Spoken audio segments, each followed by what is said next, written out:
Live better and longer with the Fitzness Show, hosted by fitness expert, author, and TV personality Fitz Koehler. She'll tell you why diets are dumb, supplements are snake oil, and the truth about how you can earn a lean, hard, pain-free, and athletic body.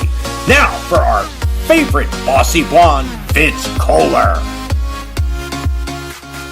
Hi team, I'm Fitz Koehler, your fitness expert from Fitzness.com, and welcome to the Fitzness Show. Today I have a lot of things to talk about. I'm going to be all over the place, and y'all can just deal with it. Got it? Because I got a lot to say. So first of all, I want to tell you about the events I hosted about a week and a half ago. So much fun, and we're finally getting back into fall race season. And while I really enjoyed my summer off, spending so much time with my kids. I mean, it wasn't really a summer off, but it was a lower key summer where I got to sit on the couch with my children and, I don't know, color pictures and walk the dog and play with the goats and so forth.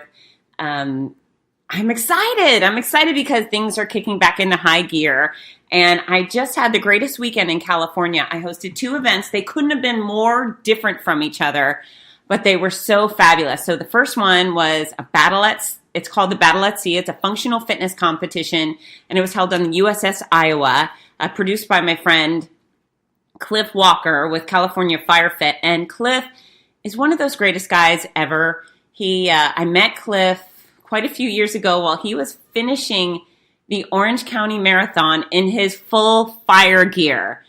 And here he comes, and I was actually hosting that race with Rudy Novotny, which is awesome, but Rudy knows that I just fall all over these national heroes. I love the military. I love the first responders. And so he normally lets me have it, or I just shove him off the stage and take it. But anyway, as I see Cliff coming, I grab his name. I do a big, warm, fuzzy welcome because he deserves it. And he raises money when he does these races for kids with cancer, for all sorts of good causes. So he's a dreamboat of a human being. So I go run down. I give him the warm welcome.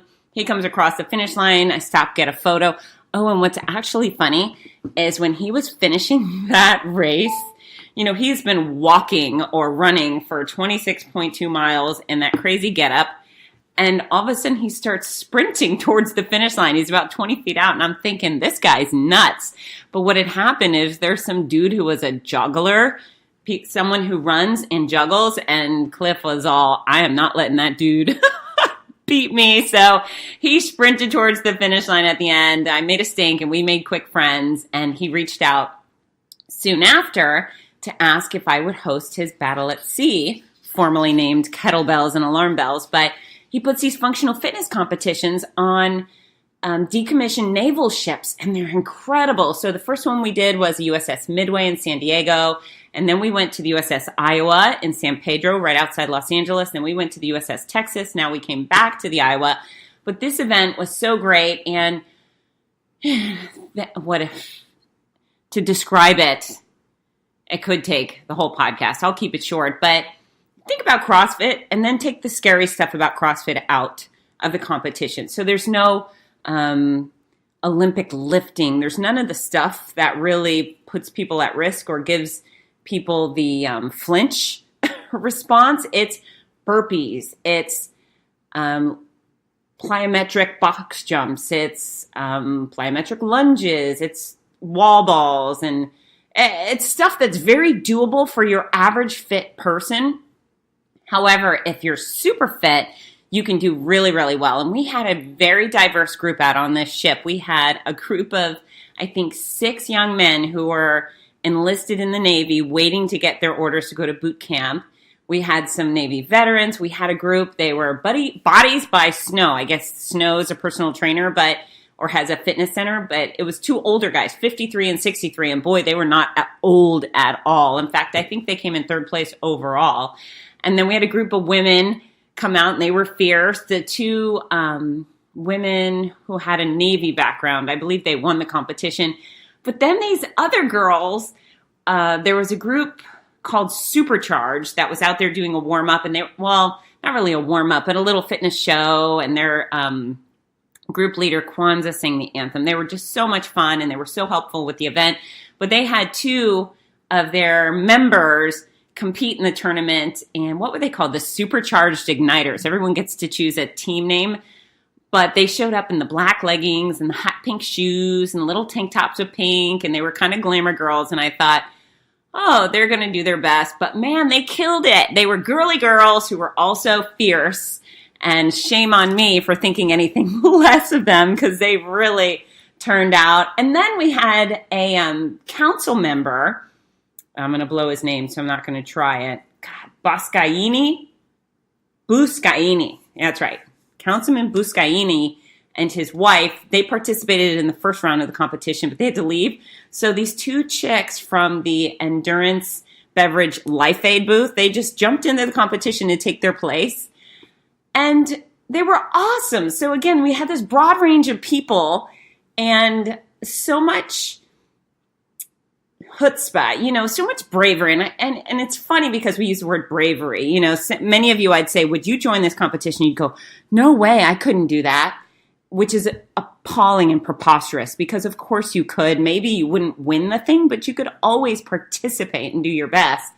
But these girls, the ones who just jumped in, I give them super cred for being brave because they just thought, well, this is going to be a life experience and some fun, and I'm going to dive in and do what I can. But, you take these participants down memory lane, and this is a ship they called the Big Stick or the Mighty Eye. And it was commissioned for World War II, and it participated in every war through the Gulf War. And so that's a ship that had, a crew full of men who actually faced hostile airplanes and hostile ships, and they shot people down, and they actually fought for freedom. And so that kind of stuff is really scary. In fact, one of the turrets exploded on that ship, and 40 people died. That's scary. Competing in a little fitness competition is not scary. And, I reminded our athletes of that in the beginning, and I think it kind of calmed them down because they thought, yeah, this is just me living life and having fun. But you can take that situation and translate it to anything else you do. What's so scary about a 5K? I mean, really, are you scared about a 5K? If you are, you need to kind of get over yourself because you're just going to walk 3.1 miles. It's not such a big deal. And again, there's no death, dismemberment waiting for you along the way. There's all these horrible things. You're not going to lose your home if you don't win. That's not scary. So pursue fitness with a little bit of confidence. I really admired these people out on the ship that just really, some of them came out and they were fiercely athletic and did great. And some of them were just fierce in spirit and they had fun. And if you can translate that attitude to your day at the gym or your ability to braven up and try a Zumba class or go to Orange Theory or do my hottie workouts, whatever it is, have a little courage. And this ship was a great demonstration of people who have a can-do attitude. And we had a wonderful day because of it. We had a killer DJ Ray, and I hopefully did my job well. But Cliff, the producer, is an extraordinary man, and I love his vision, and these events are extraordinary. So I hope he keeps up with them because I have a feeling they will catch fire if he does. And everyone will get to participate, people all across the country. And then the next day, I hosted a completely different event called Pause for Pink. And that's right, it's Pause, F-U-R, Pink. And it was a fun fundraising event, a Undu Triathlon for raising funds for both breast cancer and canine cancer. And the people who showed up with their dogs got to participate in 1, 2, or 3 events. So we had a 5K, the Hardy Hound 5K. Then we had the Dawdle and Doodle 1 mile. And then we had doggy yoga, Doga. And we also had stand-up paddleboarding with your dog, where a trainer came and taught people how to do that. And we called it Possum. There was lots of puns going on, but what a super fun day. And I'm really falling in love with the doggy events. And I think they're possibly competing with the kid events to steal my heart because, dogs. I just love animals in general. But we had Great Danes, we had Chihuahuas, we had everything in between. And it just boggles my mind that you can put so many dogs together and get not one snarl or growl out of all of them. But my theory is that people who care enough to take their dog to an event probably have cared enough to raise really nice dogs who have good social skills. But it was lots of fun, and I got to meet lots of dogs, and it was a smaller event. Not as many people came out as usual because it was hot, and I suppose people were a little concerned about bringing their dog out in the heat, although we had plenty of little kiddie pools for the dogs to splash in and misters. And Book That Event are the producers of this event, Jody and Lisa, and they do a wonderful job at everything they do because they work for many of the events I host and I see them in action. But this event was superb. But the dogs, we had a lot of opportunities for people to cool off. But even in a small group, you know how if I'm hosting an event and there's 20,000 people, when I try to part the seas and rally the troops, the people to be excited, well, people are very comfortable being enthusiastic in massive groups. But when you put them in a smaller group, sometimes they're a little leery because they don't want to make noise and stand out. They might feel self-conscious. But if you add children or you add animals, everybody feels comfortable being in a fun, happy spirit because the animals and children make it so, and you want to work hard to make your little guy or your fluffy guy feel good. So it's just a wonderful group of people. And then people did their races. The doggy yoga was cute. I didn't get to see the stand-up paddleboarding, which I really wanted to do. But what I didn't know is they were booked because of appointments. And sadly, Fitz Koehler, who loves paddleboarding and water sports, didn't get to do it. So, for me. But we had the doggy costume contest, and I gotta tell you, so funny and fun. The way people are, again, willing to go outlandish and overboard with kids and pets is spectacular. We had one dog named Derby, and Derby is apparently a famous surfing dog, and he's got a mohawk that's purple. He's a white, kind of semi-fluffy dog. I don't know what breed he is, but probably about 50 pounds, but he surfs with his owner. Owner's name is Kentucky, which is a young, cool guy, maybe in his mid-20s. They surf together. But Derby came out with a purple mohawk, and Kentucky had the purple mohawk. And Derby had little pink ribbons painted on his fur with animal-friendly paint. But that was really cute. And then we had these women, grown-up women with their teeny dogs. And you know how grown-up women with their teeny dogs like to do it up. So I'm hosting this costume competition, and my ability to remember names is getting worse and worse because I hear so many names and I say so many names. They just get thrown in it's like alphabet soup sometimes. I just can't pick apart the names I'm supposed to, especially if it's off the top of my head. Derby and Kentucky, I could get that. The big brown Great Dane called Thor, I got that. But these women show up on stage, and one of them shows up with a little white fluffy dog dressed in a fluffy princess outfit. I mean, all the way, neck down, fluffy princess, and a unicorn horn. And the name of this dog is Cinnabella Buns. You heard me, Cinnabella Buns. There may be some sort of princess in front, too. But so I introduced them. And the owner, I think her name was Mary, but she tells us that she had breast cancer 4 years ago. She resolved, and that's why they're out doing this. It means a lot to them. But now I'm on the stage. I'm trying to remember all the dogs' names, and there's no way I can pull up Cinnabella Buns on cue. So I have to keep going back. What is your dog's name again? Tell me. And then we go to the next little dog, whose owner has it in a stroller, and the stroller is wrapped and decorated like the ocean, of course. Because why wouldn't you decorate your dog stroller like the ocean? But she gets 1,000 points for being a good sport and adding fun to the competition. But that dog is dressed as a full-blown mermaid. It's got this glittery mermaid tail on its body, and it's got a wig. Oh my God, it's got a wig. And then it has this thing that hangs around its neck, and it looks like doggy boobs with a bikini top. It's hysterical. And so this glamorous little mermaid dog, I ask, and this dog's name is Sir Ruffles Von Vicious, and it's a boy. So I said, it's okay, Sir Ruffles. You can dress however you want. We love you anyways. But so funny, just so funny. And you know, my job is to make it fun, and I don't have to work very hard for something like that because these people are over the top. And I actually dragged one dog up onto the stage because it had a fluffy head. And that was it. It had nothing other than a fluffy head because its body was shaved, but I decided it deserved some sort of recognition for its fabulous fluffy head.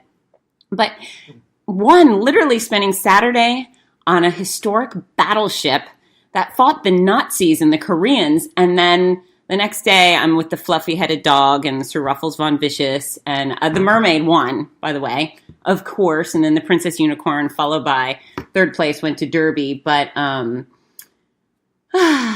it was really fun. And there's a costume that I thought was super cute. I think it's called the Labra Shark. But look it up. It's a shark fin. And they come in all sorts of sizes and colors. But if you want a good Halloween costume for your dog, it's a dude. He's just a small business owner. He makes these little things that you wrap over your dog's back, and it's a shark fin. And if you live in a coastal state, perhaps it's very appropriate that your dog should be able to dress as a shark for Halloween or any day of the year, of course. But really, really fun. So where I really want to go with today is I just want to talk about being nice and some other things, but I would like everybody to be a bit nicer. And of course, I'm no authority on niceness. I'm actually authority on fitness, a legit authority, but I've got some opinions. And this, on that trip, I was heading out to California, and there was a gate agent in Orlando, and she was Atlanta, sorry. She was wonderful. She was cracking jokes. She was enthusiastic to greet all the passengers.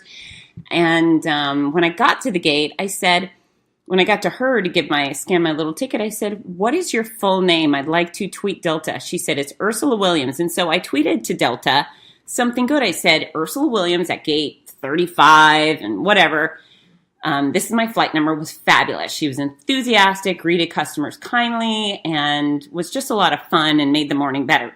And so Delta responded and said, "Oh my gosh, can we share this with the supervisor?" And I said, "Absolutely." And then we had this back and forth, and they kind of wouldn't stop talking to me. I guess they never get good feedback, but hopefully Ursula gets some sort of credit.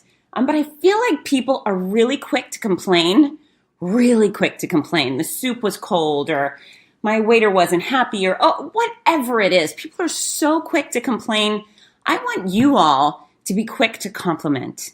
Get on social media, praise the person that helped you at the grocery store or at Walmart or at the gas station or wherever at the airport.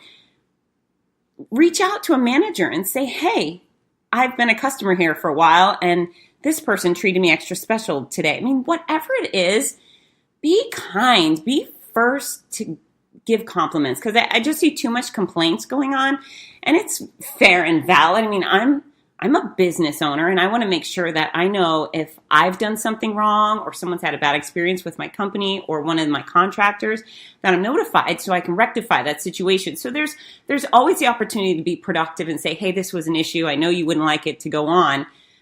But then there's an opportunity to just be nice. And how often do you do that?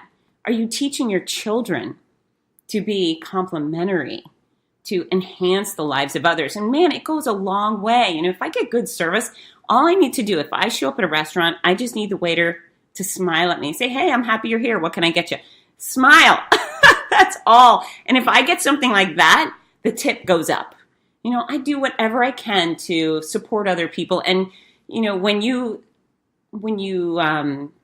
reward their kindness and their quality service, they're more likely to repeat that act. So use social media if you have it. I think it's a very effective tool. I've used it with big companies on a regular basis, and they are responsive, especially if you have something nice to say. I mean, even Delta, I'm a very frequent Delta flyer. I'm about to earn my platinum medallion status, whoop, whoop, which is very exciting to me. On occasion, things go wrong, and I'll reach out via Twitter and say, "Hey, Delta, XYZ is going on," and they instantly respond to me via private message, and they do their best to work things out. But I would like to see more quick to compliment. You know, I just assume if someone's being cranky at a Starbucks, that maybe their special someone died, and they're doing their best to hang in there. If they're absolutely nasty, I'll say something. But quick to compliment, if you make that your mantra and you go out of your way to support other people, I tell you, the people in your world will become better and better and better. And then here's the other thing, is I find that so many people are dehumanizing politicians and athletes and just people in the public sphere. It's interesting, whatever spectrum of politics you're on, I don't really care. But the people who have run for office, in most cases, it's because they love their community, whether it's their city, their state, their country. They may have completely opposing opinions than you or I on how things should be done, but most of them have gotten into this thing because they want to do whatever their version of good is. And so the amount of vilification from these people is obnoxious. Now, I've seen some people go overboard and, criminal acts and let the judges and juries take care of that. But, oh, they're so ugly. Oh my gosh. So I've heard a lot of ugly lately, and I've looked at these candidates that were quote unquote ugly, which I don't really care what you look like as long as you're getting things done. I don't care who you're sleeping with. I don't care any of that. What I care about is outcomes. Are the outcomes good? And maybe you don't like me for saying that, but I want good outcomes for my city, for my state, for my community. And so in my state, they're working hard on fighting human trafficking, and they're kicking butt. And you know what? That means a lot to me. I don't care about the people in between and what they wear, and I don't care who they're kissing, and I don't care, about a lot of the nonsense. What I care about is outcomes, a booming economy. That goes a long way for me and my small business and my small family and my neighbors who need work.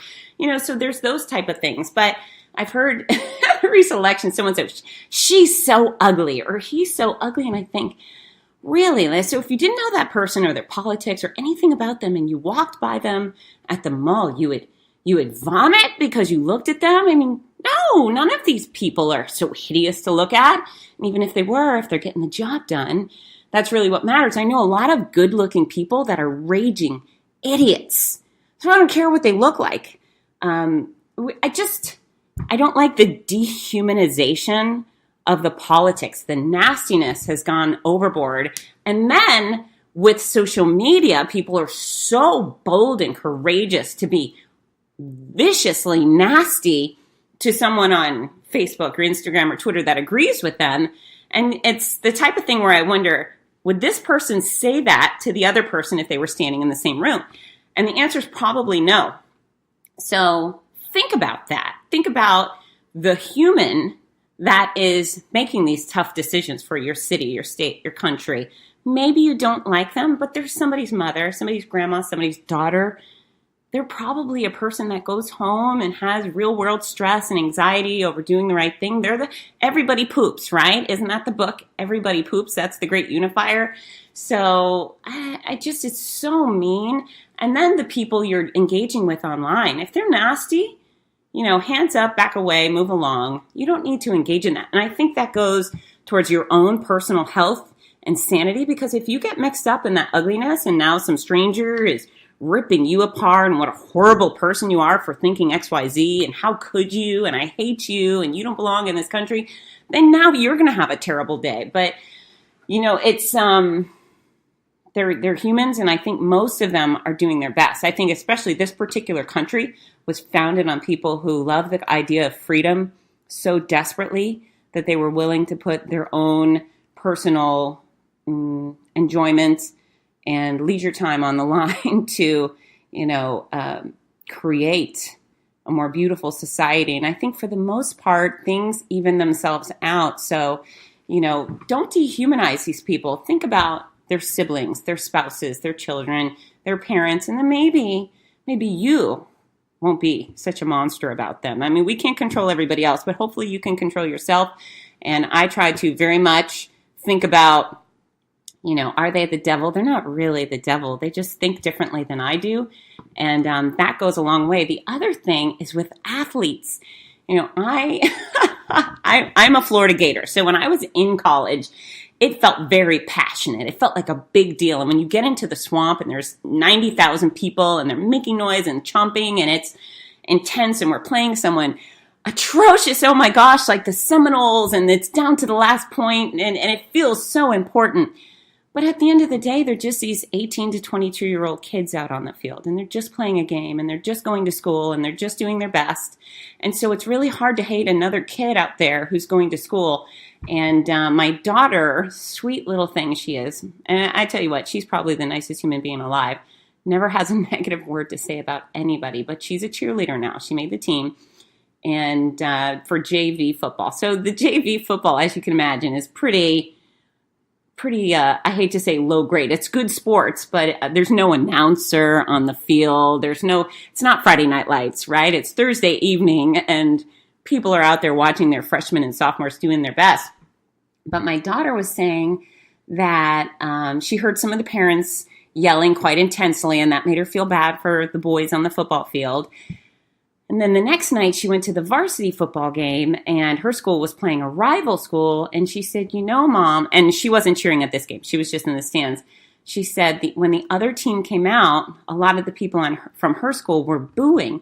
She goes, Mom, they didn't have as many fans on their side, and I didn't want those kids to come out and hear only boos.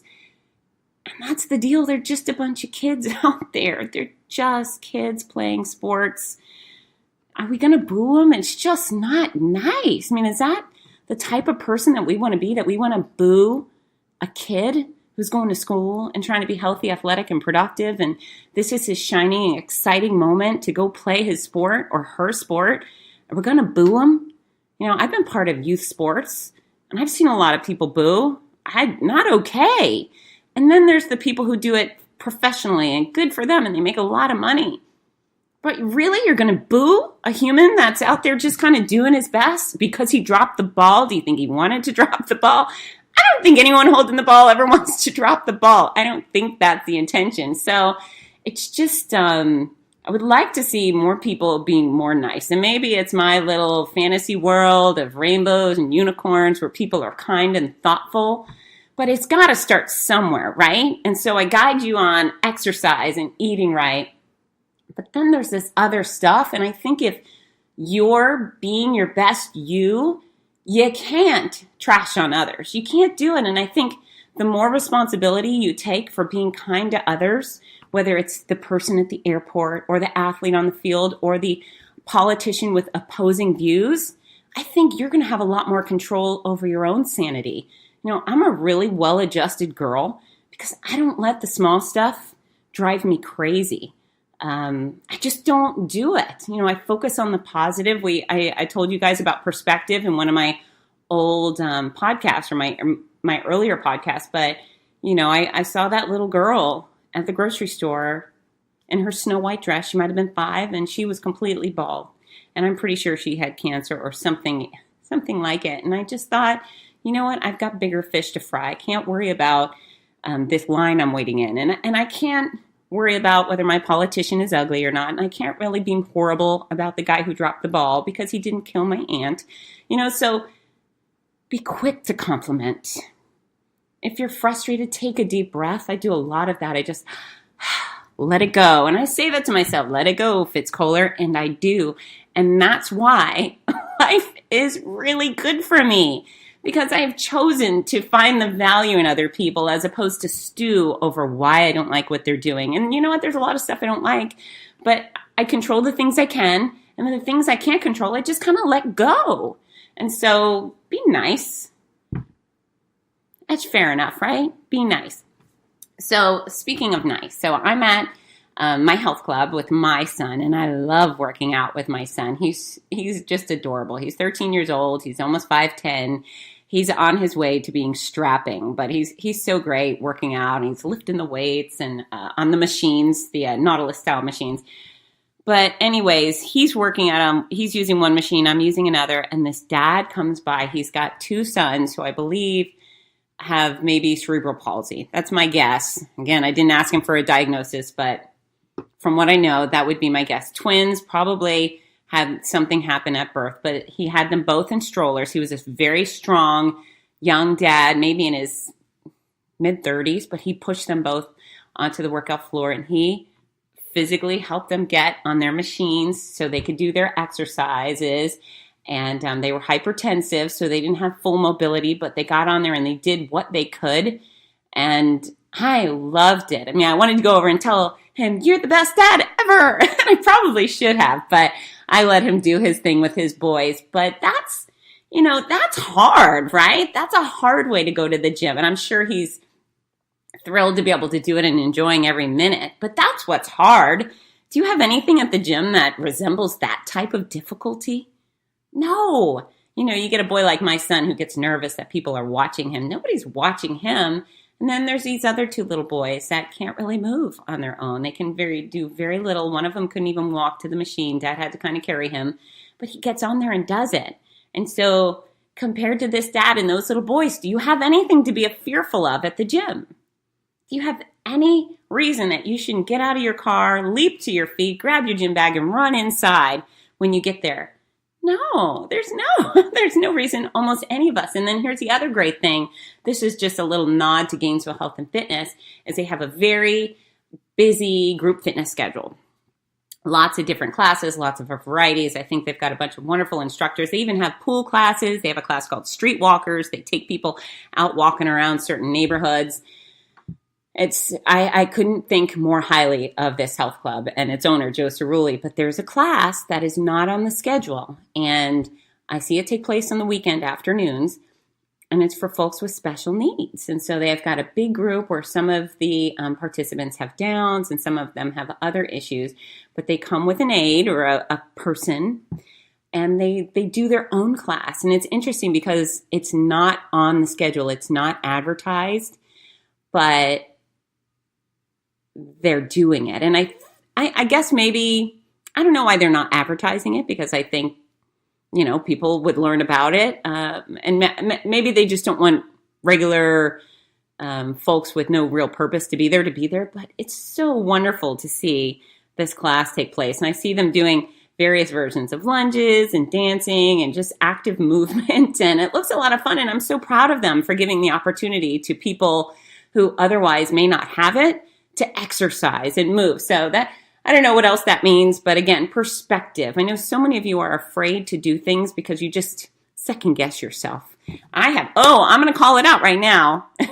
I might get pinched for it, but Rudy Novotny, he's my partner in Noise, Team Noisy, and Rudy is always nervous about paddleboarding. So when I come to California, I spend a lot of time with him because we're at these race weekends, and I'll say, let's go paddleboard.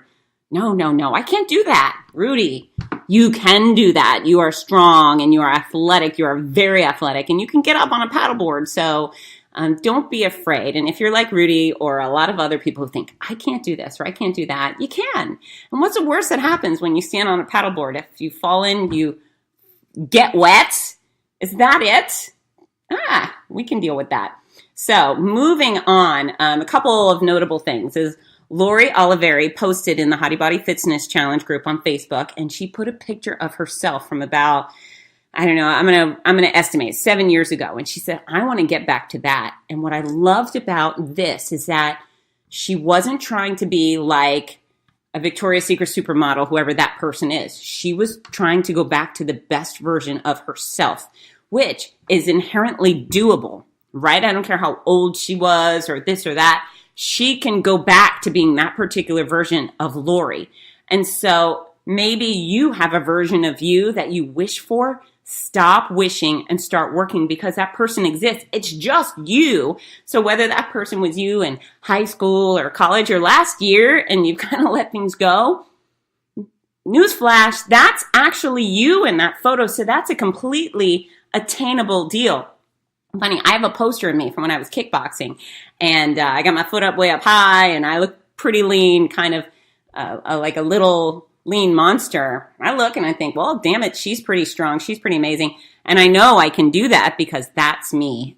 She's a little leaner than I am now, and that's fine. If I want to go back to her, I can do it in a heartbeat because that's me, right? I'm not trying to be somebody else, some Hollywood actress that looks great in a swimsuit or something. I just can be the best version of me. So if you have one of those photos or you have one of those moments and you think, oh, I wish I could be that guy again, you can. And so the only person holding you back is you. Get your eating habits in order.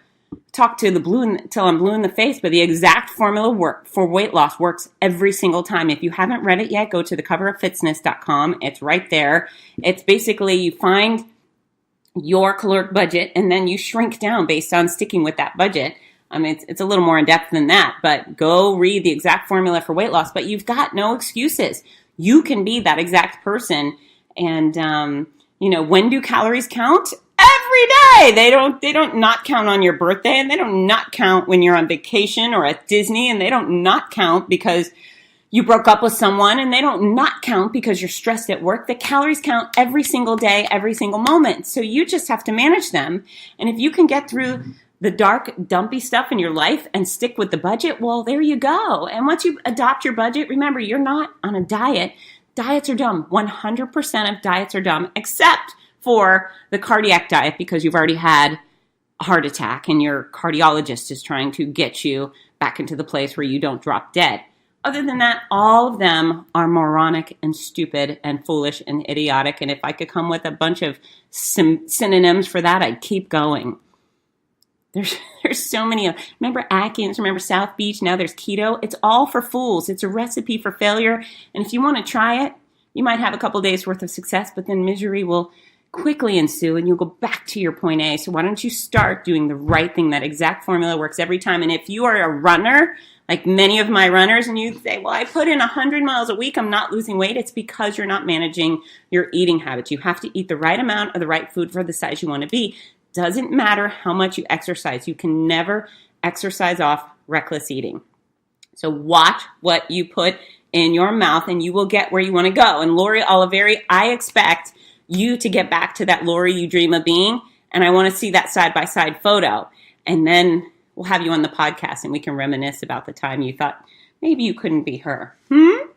Yes, okay. Another thing. I saw a lady just today, this morning. She was on the treadmill and she was a leaner. She had the treadmill cranked all the way up on the elevation, 9% or whatever it was. And she was holding on for dear life and leaning back.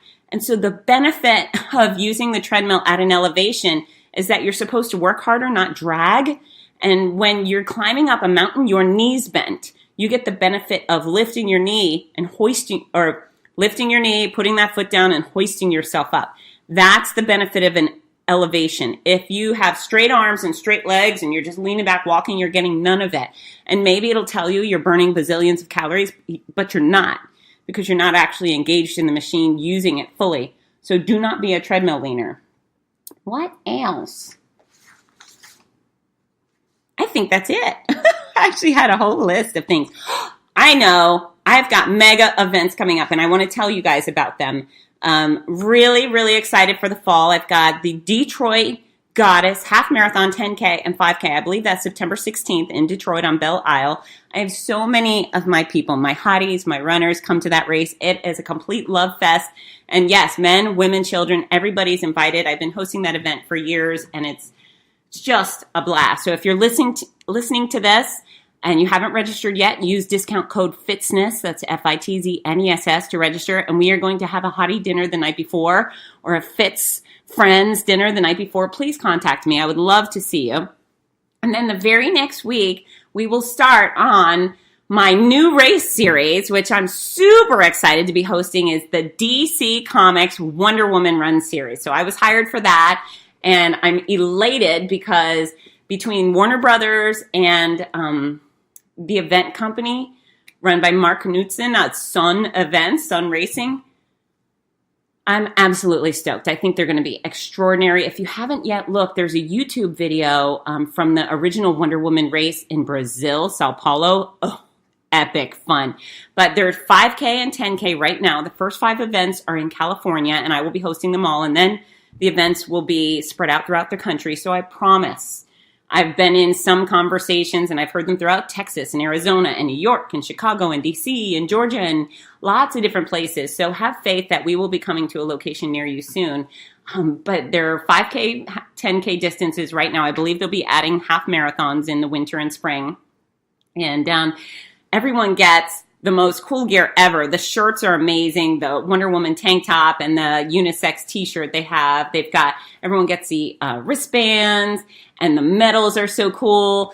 The gift bags are fantastic, and NYX Makeup is a sponsor, so everyone gets a lipstick in your bag. And at the post-race finish line festival, there will be a NYX makeup touch-up station, which, of course, you need on race day. But come on!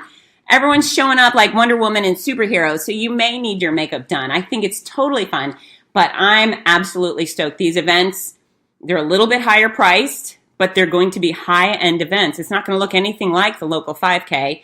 It's going to be DC Comics and Warner Brothers on the road. So I'm absolutely elated. And you know what? Between the ages of 3 and 5, my uniform was my Wonder Woman underoos. That's what I lived in. And so the opportunity to be a part of this actually makes me very, very excited. And it's funny because when I would do some other events, I'm just a little bit nerdy about dressing up. It's kind of not my thing, but I can't wait to get the Wonder Woman gear on. And I'm having my own Wonder Woman outfit custom made right now. It's pretty cool. That's what I think as well. Or anyways, but yeah, and the discount code for Wonder Woman races, all of them, you can use Fitzness, Fitzness, and I think it's a 15% discount on all of them. But we go to Sacramento. It's a night race on September 22nd. And then mid-October, we go to Oakland. And then the very next, look, I'm looking at my calendar right now. So it's October 13th or 14th is Oakland, and then the 20th is San Jose, and then November 4th will be at LA Live in Los Angeles, and then November 18th will be in San Diego, and I believe that race begins and ends at the Charger Stadium, the old Charger Stadium. But it's going to be epic fun, and for San Diego, they actually have a group name Brian Solberg started called Fitzness, so if you're going to join any of these races, please let me know you're going to be there, and then join my team. If there is one, you can create a Team Fitzness, and I want to see you, and we could do pictures, and maybe we could all have lunch or dinner or something, but super stoked about that. And then who could forget that on Veterans Day, I will be hosting the Monterey Bay Half Marathon with the one and only Rudy Novotny. That'll be the 10th is a 3K and 5K in Monterey, and then on the 11th is a half marathon. That's incredible. It used to be called the Big Sur Half Marathon. Now it's the Monterey Bay Half Marathon, but fantastic. I am not going to be able to make the St. Pete Run Fest this year, which I feel super bad about. But St. Pete Run Fest is a beautiful race on Florida in St. Pete, coastal. You go through Tropicana Stadium. John Pelkey, Rudy's co-announcer from Run Disney, he will be hosting that in my place. And it's going to be fabulous. And then again, Savannah Bridge Run in December 1st. I will be hosting that as well. The discount code is Fitzness. So that's my fall schedule so far. I might be adding a few dates, it seems, but I would love to see you all. And if you personally can't come, send your friends. I know Wonder Woman has a virtual race series. At least you get the shirt and the medal. My discount code doesn't work for that. But I love the event life because then I get to be with you.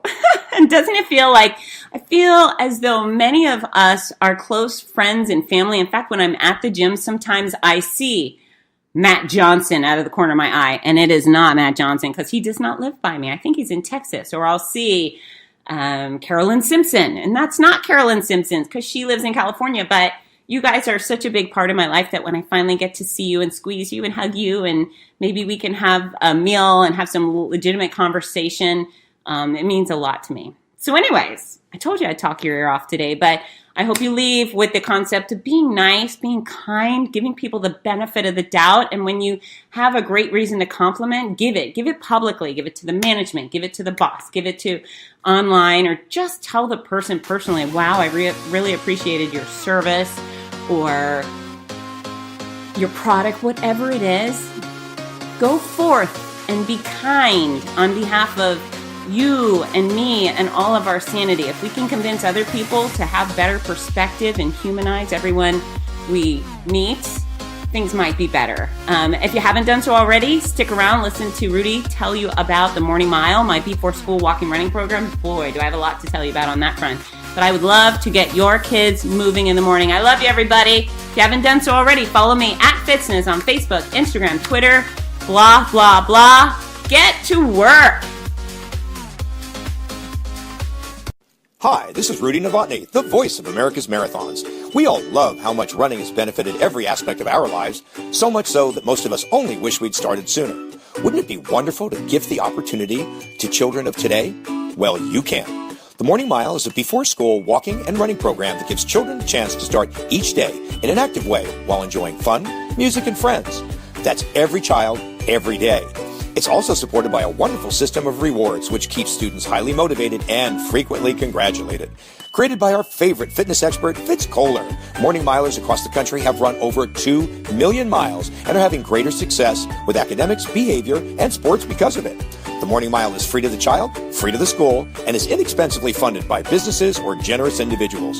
Help more kids get moving in the morning by visiting morningmile.com. champion the program at your favorite school or find out more about sponsorship opportunities. That's morningmile.com. Long may you run.